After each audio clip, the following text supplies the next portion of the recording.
आज का ये दौर 21वीं सदी का दौर है और इस दौर में चाहे वो गांव हो या शहर हो, हर जगह मोबाइल पहुंच चुका है। अब चाहे मनुष्य चांद की बात करे या फिर पलक झपकते ही किसी भी चीज़ को हासिल करने की बात करे, लेकिन अभी भी बहुत सारी ऐसी जगह देखी जा सकती हैं जहां पर कुछ बिगड़ता है। तब लोग तंत्र मंत्र और कहानी जो मैं आपको सुनाने जा रहा हूँ, इस कहानी में एक समय की कमी थी और समय की कमी होने की वजह से वो शायद अपने परिवार पर उतना ध्यान नहीं दे पा रहा था जितना क्या उस व्यक्ति को अपने परिवार पर ध्यान देना चाहिए था।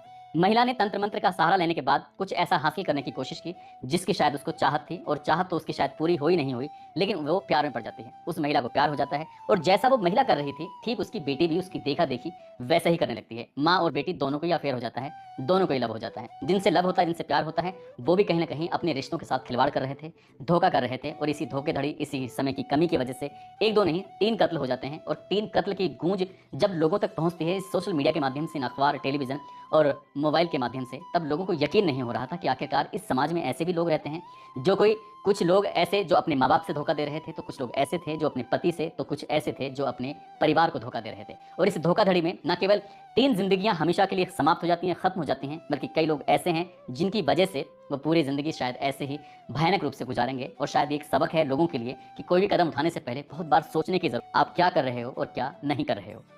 आदाब, नमस्कार, सत श्री अकाल। मैं उस्मान सैफी। आज की जो सच्ची घटना मैं आपको सुनाने जा रहा हूँ, ये सच्ची घटना है छत्तीसगढ़ प्रदेश का एक जिला है बलरामपुर।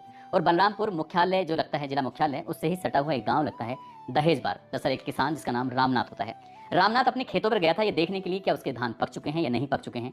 धान के खेत में वो इधर से उधर घूम रहा था, टहल रहा था। अचानक ही मानव की खोपड़ी, जो कि कंकाल का रूप ले चुकी थी, उसके पैरों पर आके लगती है। उसको वो अपने हाथ से उठाकर देखता है, उसके बाद उसको छोड़ देता है। लेकिन कुछ दूर और आगे बढ़ता है रामनाथ, जैसे देखता है तो उसे एक और खोपड़ी दिखाई देती है। उसके बाद फिर उसकी जिज्ञासा बढ़ जाती है, क्योंकि उसे पहली खोपड़ी दिखाई दी, फिर दूसरी दिखाई दी। तो उसने देखने की कोशिश की तो पास में एक और खोपड़ी दिखाई देती है। यानी कि तीन मानवों की तीन खोपड़ियां जब उसे दिखाई देती हैं तो उसकी इच्छा और जगने लगती है। उसने फिर बाकी हिस्सों को भी ढूंढना शुरू किया, और जैसे जैसे उसकी इच्छाएं बढ़ रही थी वैसे वैसे उसे डर भी बढ़ रहा था। यहाँ से वो दौड़ लगाना शुरू कर देता है, गाँव के लोगों को आवाज लगाना शुरू कर देता है। अब उसकी आवाज जब गाँव तक पहुंचती है तो गाँव के लोग उसकी तरफ दौड़ते हैं, पूछते हैं कि रामनाथ क्या बात है, तुम क्यों परेशान हो रहे हो। वो कहता है कि मेरे धान के खेत के अंदर मानव के कंकाल पड़े हुए हैं, तो लगता है किसी ने किसी की हत्या करके यहाँ पर फेंकी है। वो इतना ज़्यादा परेशान था। ये बात सुनने के बाद फिर गांव के लोगों तक सूचना पहुंचती है, और भी लोग मौके पर पहुंच जाते हैं। और देखते देखते ऐसा समझो जैसे पूरा गांव वहाँ पर मौके पर उमड़ पड़ता है। अब ये बात जो नज़दीकी पुलिस स्टेशन होता है, बात वहाँ तक पहुँच जाती है, यानी कि शहर की कोतवाली तक। शहर की कोतवाल तक ये बात पहुँचती है। तो शहर कोतवाल ने जो एसपी साहब होते हैं, वैभव बनकर, उनके पास भी सूचना पहुंचाई कि साहब एक खेत है और उस खेत के अंदर तीन मानव के कंकाल पड़े हुए हैं। एक साथ तीन लोगों की हत्या होना ये बहुत बड़ी बात हो जाती है। जैसे ही आईपीएस ऑफिसर वैभव बनकर को एसपी साहब को पता चलता है, वो भारी पुलिस बल के साथ मौके पर पहुंचते हैं। साथ ही एफएसएल टीम और सर्विलांस टीम को मौके पर लेकर आते हैं। जो इलाका था, यानी कि वो जो खेत है, उसको चारों तरफ से बैरिकेड कर दिया जाता है ताकि वहां पर कोई बाहर का व्यक्ति ना जाए, ये देखा जाए कि आखिरकार क्या मामला है। अब पुलिस इस मामले की जांच पड़ताल में जुट जाती। जब पुलिस इस मामले की जांच पड़ताल कर रही थी, दरअसल ये बात है 15 नवंबर 2024 की सुबह की ये बात है। सुबह से शाम हो जाती है। 70 से 80 फुट के उस एरिया में वहां पर पुलिस को तीन मानव के पूरे कंकाल मिल जाते हैं, यानी कि हड्डी का एक भी हिस्सा गायब नहीं था। जब उन्हें जोड़ा जाता है तो पता चलता है कि एक तो बालक की लाश है और दो महिलाओं की लाश है। आखिरकार यहाँ तक कैसे पहुंची हैं पुलिस ने, अब ये बात पता करने के लिए जो जानकारी थी, वो सूचना थी, वो मोबाइल के माध्यम से उसे वायरल करने की कोशिश की, ताकि किसी भी परिवार के कोई सदस्य अगर गायब हुआ है तो वो आकर यहाँ पर संपर्क कर सकता है। साथ ही जो आसपास के थाने थे वहां तक भी सूचना दी जाती है। यही नहीं, जितने भी आसपास के जिले होते हैं उन जिलों को भी वायरलेस किया जाता है, ये बताने के लिए कि हमें तीन मानव के कंकाल मिले हैं, आपके इलाके में कोई ऐसा व्यक्ति तो नहीं है जो गायब हो चुका है, गायब है तो कौन कौन है उसके बारे में सूचना दी जाए। यहाँ से जो घटना स्थल है, यहाँ से लगभग 80 किलोमीटर दूर एक थाना लगता है कुसमी। कुसमी पुलिस स्टेशन से फोन पहुंचता है। फोन पहुंचने के बाद वो बताते हैं कि हमारे थाने में पिछले 4 अक्टूबर 2024 को एक एफआईआर दर्ज हुई थी गुमशुदगी की। एक व्यक्ति है जो पारा का निवासी है, नाम उसका सूरज देव है। सूरज देव के तीन सदस्य गायब हैं परिवार के। उसकी बीवी, जिसकी पत्नी का नाम है कौशल्या ठाकुर, उम्र 40 साल। उसकी एक बेटी है मुक्तावती उर्फ मुस्कान, जिसकी उम्र 17 साल के आसपास है। उसका बेटा है मिंटू ठाकुर, जिसकी उम्र लगभग 6 साल के आसपास है।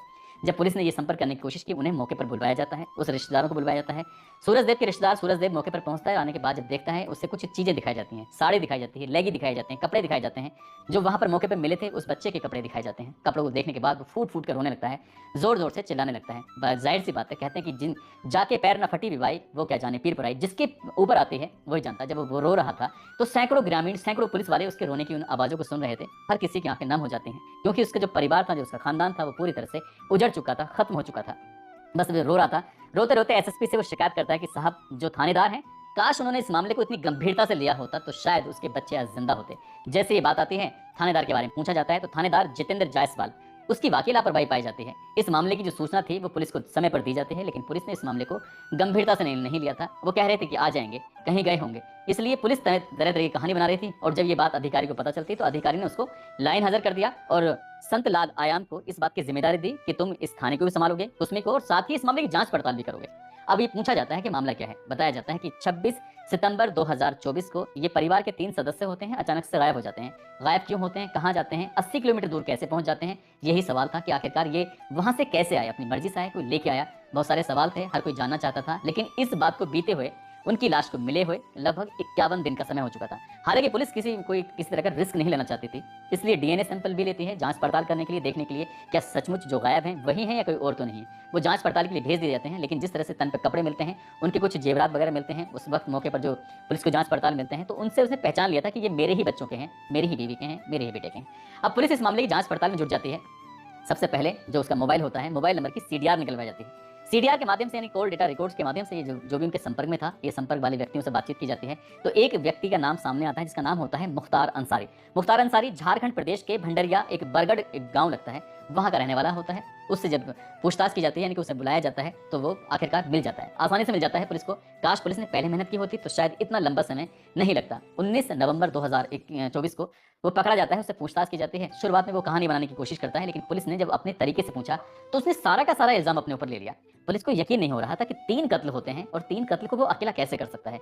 इसलिए कोई ना कोई झोल है। उससे पूछा जाता है कि तुम कौशल्या के संपर्क में कैसे आए थे। कौशल्या ठाकुर के संपर्क में आने की जब बात आती है, वो कहता है कि साहब वो तो तंत्र मंत्र का काम करता है, इसलिए कौशल्या ठाकुर उसके संपर्क में आती है, उससे वो कुछ तंत्र मंत्र करवाना चाहती है।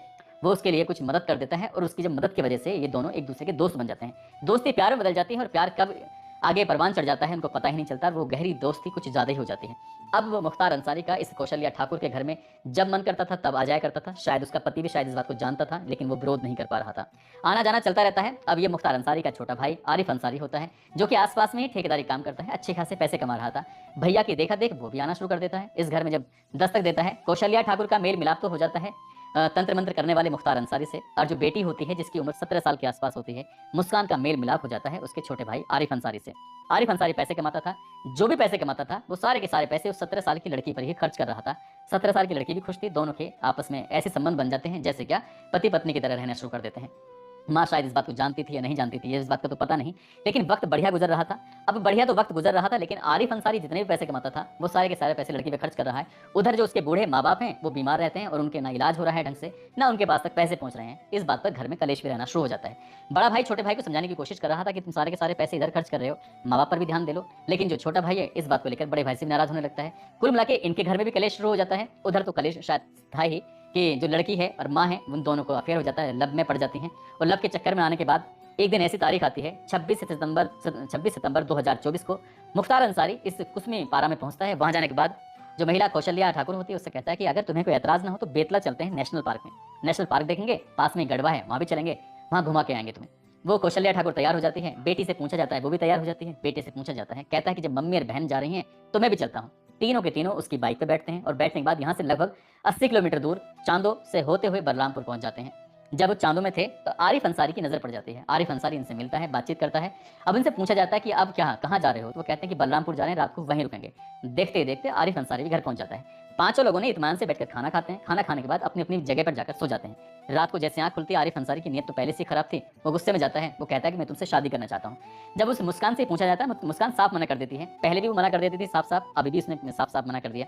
इस बात पर आरिफ अंसारी को गुस्सा आता है, वो उसके पेट में 1-2 चाकू मार देता है। जैसे चाकू मारता है, लड़की की आंख खुल जाती है, और उसके बाद आंख नहीं, वो जागी तो थी लेकिन वो चीखने लगती है, चिल्लाने लगती है। जैसे उसकी चीख निकलती है, वो चिल्लाती है, माँ की आंख खुल जाती है। माँ अपनी बेटी को बचाने के लिए मौके पर दौड़ती है, तो साथ में मुख्तार अंसारी भी जाग जाता है। उसने मौका देखा, और मौका देखने के बाद उसे पता चल गया कि ये लड़की शायद किसी कीमत पर बचेगी नहीं। वहीं पास में एक कुल्हाड़ी पड़ी हुई थी, कुल्हाड़ी उठाता है, बहुत तेजी के साथ कौशल्या ठाकुर के सर में मार देता है। कौशल्या ठाकुर जमीन पर गिर जाती है। उधर माँ भी तड़प रही है, उधर बेटी भी तड़प रही है। दोनों तड़प रहे थे। उनको खींचकर जब उस कमरे से बाहर निकालने की कोशिश कर रहे थे तो बेटा भी जाग जाता है।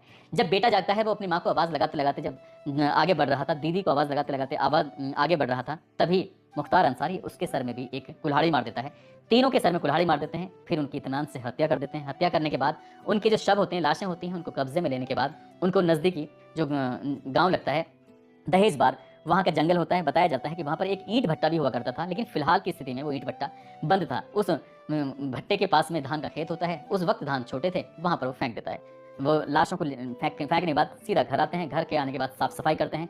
वहाँ से पूरी स्थिति को ठीक करने के बाद जो लड़का होता है अंसारी, जिसका नाम मुख्तार अंसारी होता है, वो तो अपने गाँव की तरफ भाग जाता है, और साथ ही जो दूसरा होता है उसका भाई, जिसका नाम आरिफ अंसारी होता है, वो महाराष्ट्र की तरफ भाग जाता है। और उन्हें लग रहा था कि शायद अब कभी पकड़े नहीं जाएंगे, इस घटनाक्रम का कभी खुलासा नहीं होगा।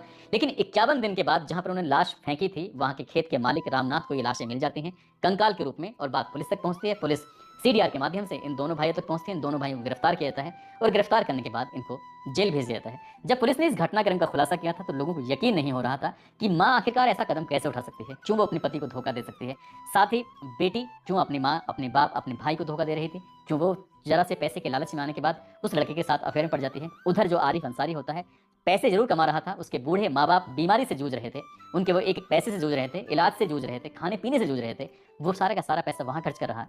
रिश्तों के ऐसे मकर जाल में एक ऐसे नए रिश्तों को जन्म दे रहे थे जिनको ना समाज इजाज़त देता है, ना कोई भी इजाज़त देता है, ना कभी मन इजाज़त देता है। और वो इस तरह के रिश्ते में बनने के बाद वो ना केवल एक बल्कि दो बल्कि 3 कत्ल कर देते हैं, और इन 3 कत्ल का खुलासा होने के बाद लोगों को भी सोचने पर मजबूर होना पड़ता है। वो भी रिश्तों पर कहीं ना कहीं ऐसा लग रहा था कि ऐसे रिश्तों पर कैसे विश्वास करें। अगर पति हो सकता है कि मेहनत मजदूरी कर रहा हो, उसके पास इतना समय ना हो, तो उस महिला की आखिरकार ऐसा कदम उठाने की क्या जरूरत पड़ रही थी।